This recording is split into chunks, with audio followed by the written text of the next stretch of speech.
예수님이 우리를 구원하시려고 우리가 말씀이 육신을 입고 있다는 오신 분이 예수님이십니다. 우리를 구원하시려고. 근데 그 자신을 말씀 육신을 입고 오신 그 육신은 바로 우리를 위한 육신입니다. 근데 그 육신이 구원을 받지 못하면 우리를 구원할 수가 없습니다. 그 예수님의 육신은 예수님이 아니에요. 바로 예수는 나를 위해서 입으신 육신이에요. 그걸 모르면 안 됩니다. 예수님의 육신을 입어야 됩니까? 로마서 4장 15절 보니까 예수는 우리 범죄한 것 때문에 십자가에 내어줌이 되고 우리를 어렵다게 살아나셨어요. 그리고 예수님이 이 땅에 태어날 때 그 예수님이라는 이름 자체가 자기 백성을 그들의 죄에서 구원하기 위하여 오셨어요. 그러니까 예수님이 십자가에 못 박혔다는 말은 나를 위해서 못 박힌 거, 나를 위해서 죽으시고 나를 위해 부활하신 거예요. 근데 그 육체를 구원해야지 우리를 구원할 수 있는 겁니다. 그게 그러니까 그가 육체에 계실 때 자기를 죽음에서 능히 구원하실 이에게 심한 통곡과 눈물로 간구의 손을 올렸다 했어요. 예수님 자신이 아니에요. 그분 하나님이셔요. 근데 심한 통곡과 눈물로 간구와 손을 올린 것은 그 구원이 바로 우리 구원인 거예요. 그의 경건하심 말미암아 들으심을 얻었다. 그가 아들이시면서 받으신 고난으로 순종을 배웠어. 아들이신데 고난을 받으신 고난으로 순종을 배웠다는 겁니다. 그래서 우리를 위한 우리에게 영원한 구원이 되신 분이십니다. 참 이게 어려운 내용이지만 여러분 이거 모르면 안 됩니다. 지금의 기독교인들이요 정말 자기 믿고 싶은 대로 믿으면 아닙니다.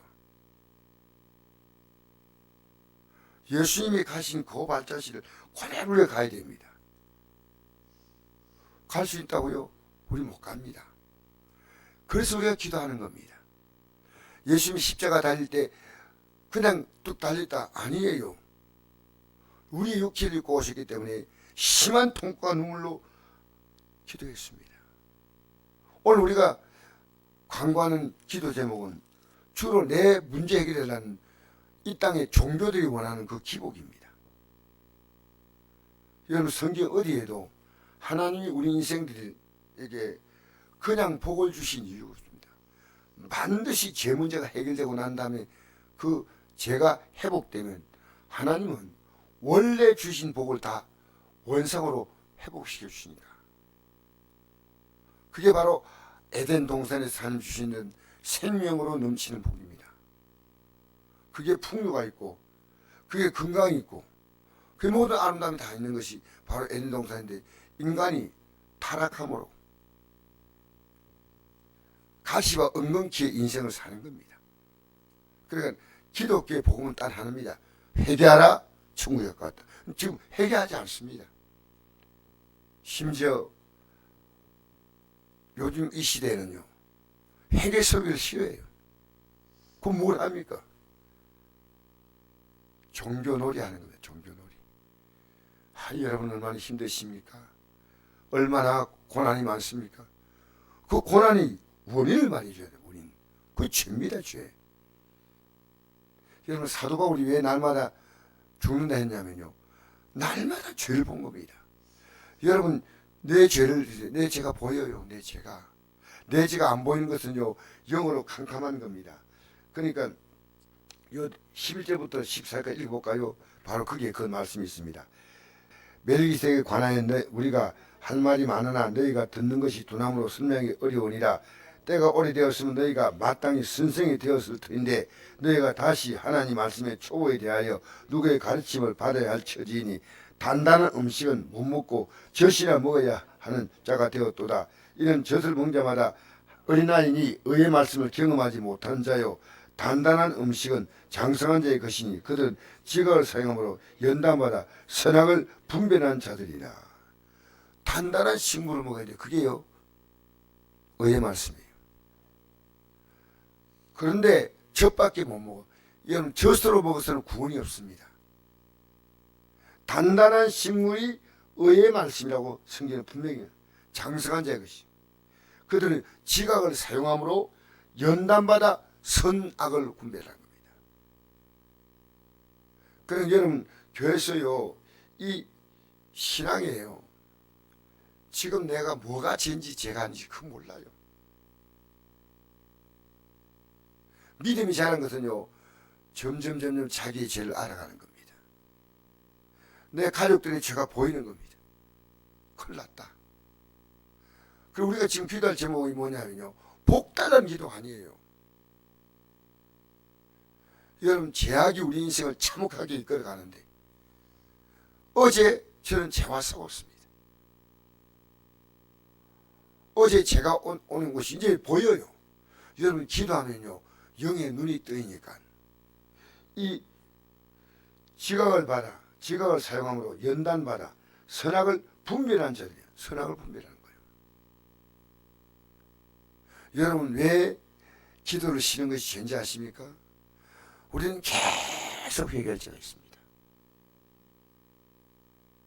우리의 삶의 시간들을요 우리가 쓰고 싶은 대로 막 쓰면 안 됩니다. 기도하면요 분별이 딱 와요.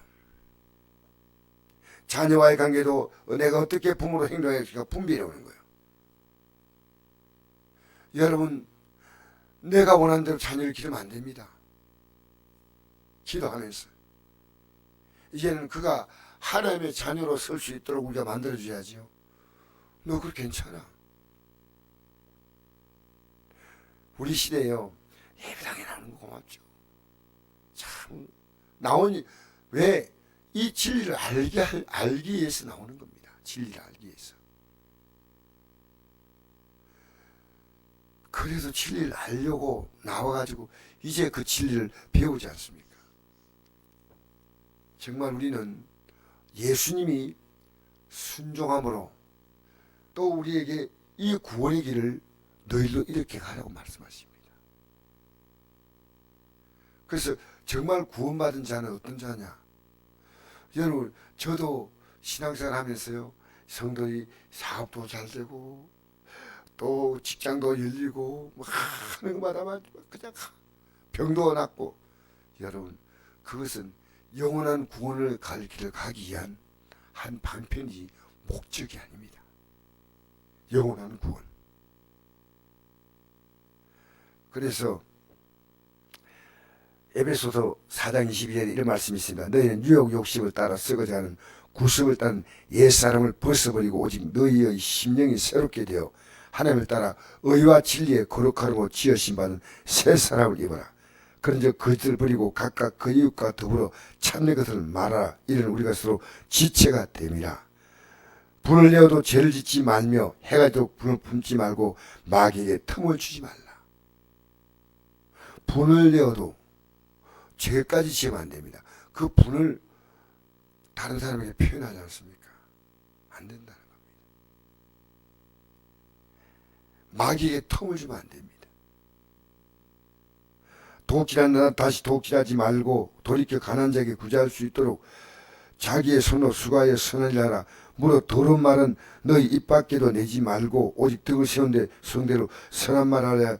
은혜를 듣는 자에게 은혜를 끼치게 하라. 하나님의 성령을 근심하게 하지 말라. 그 안에서 너희가 구원의 날까지 인치심을 받았으니 너희는 모든 악독과 노함과 분냄과 떠드는 것과 비방하는 것을 모든 악이 함께 버리고 서로 친절하게 하며 불쌍히 여기며 서로 용서하기를 하나님이 그리스도 안에 너희를 용서하신 것 같이 하라. 제가 오늘 지금 뭘 말씀한지 아십니까? 우리는 지금 회개할 죄를 날마다 짓고 있는데도 회개할 줄 몰라요. 이게요 왜 쉬지 말고 기다려야 했는가? 우리는 쉬지 않고 문제가 오진 않습니다. 어떨 때는 문제도 또 잠잠할 때가 있고요. 쉬지 말고 기다리는 것은요 내 심령의 상태는요 매일 얼마나 요란하게 움직이는지 모릅니다. 여러분 마음이 가만히 있습니까? 하루 동안도 얼마나 많은 복잡한 생각들이. 저는 어제 제게 폭풍이 몰아친 느낌이에요. 폭풍. 기도하는데 하나님이 저의 모습을 더 보게 하시는 거예요. 주트를 살아가려는데. 여러분, 우리는 이 구원의 길을 걸어가신 예수님을 따라가는 겁니다. 예수님이, 내가 예수님을 믿는다, 막이란 겁니다. 예수님께서 이렇게 말씀했습니다. 누가복음 9장 23절에 아무든지 자기를 따라오거든 자기를 부인하고 날마다 자기 십자가 지고 나를 따를 것이다. 누구든지 자기 목숨을 구원하고자 하면 잃을 것이요 나를 위해서 자기 목숨을 잃는 자는 구원하리라. 우리가 가야 될 이 길은요, 목숨을 걸고 가야 될 일입니다. 그냥 새벽에 기도 나온 여러분 정말 귀하지만요, 내가 이 길에 이제 내 모든 삶을 다 건다. 그리고 여기에 내 가족들도 참여하게 한다. 우리가 하지만 뭐 안 따라올 수 있습니다. 분명히. 그러나 우리 이 길은요, 주님이 가신 길은요, 감사합니다 이게 아니고요, 내가 가야 할 바로 그 길입니다. 그래서 제가 다시 한번 읽고 마무리하겠습니다. 자기를 죽음에서 능히 구원하신 이에게 심한 통곡과 눈물로 간구와 손을 올렸고 그의 경건하심 말미암아 들으심 얻었느냐. 그가 아들이시면서 받으신 고난으로 순종을 배웠다. 우리 예수님이 하나님의 아들인데도 배웠다는 겁니다. 온전히 되었으니 자기에게 순종한 모든 자에게 영원한 구원의 근원이 되시고, 할렐루야. 여러분, 우리도 예수님 순종하듯이 우리도 순종해야 한다. 여러분, 오늘도 이 믿음의 길을 걸어가면서 승리하시기 바랍니다. 오늘은 믿음으로 승리했다. 날마다 여러분 이 고백 속에서 하루의 일생은요, 하루입니다. 하루하루 연장입니다. 내가 오늘 이래 살지만 내일부터 아니에요. 우리의 하루는요, 일생의 한 단편이고 그 하루가 딱 무너지는 순간이 일생이 무너지는 시간입니다. 그리고 새로운 삶을 우리 앞에 쫙 열리는 거예요. 그러니까 이 길은요, 정말 목숨을 걸고 가야 될 길입니다. 그래서 내 마음 다하고 목숨을 다하고 힘을 다하고 뜻을 다해 주 하나님을 살아가라. 왜냐? 주님이 그렇게 우리에게 구원의 길을 열어놓았는데 너도 따라오라는 겁니다. 너도 따라오라. 여러분, 우리 이 길을 가는데 오늘도 성공하시기를 축복합니다. 그러면 다 풀려요. 여러분, 나이 드셔도요, 하나님이 진액이 풍족하게 만들고 빛이 청청하게 만들고 여호와의 정직하심을 나타냅니다. 여러분, 뭐 더도 말고 모세가 120세 됐는데 뭐 느보산에 올라가가지고 생을 마치 않습니까? 그것은 제가 앞으로 주실 하나님의 건강에 대한 확신입니다. 120세 노인이요, 어떻게 느보산 700m 고지를요 여러분, 얼마나 저는 그것을 가슴에 그립니다. 남은 생에는요, 그냥 살다가 생을 마치는 게 아니고요, 여러분의 삶에 하나님이시는 늙어도 진액이 풍족하고 빛이 청청한 미래를 바라보시기 바랍니다. 나는 점점 예수님 안에서 젊어지고 마침내 부활의 몸을 입고 일어나는 그날이 온다. 할렐루야.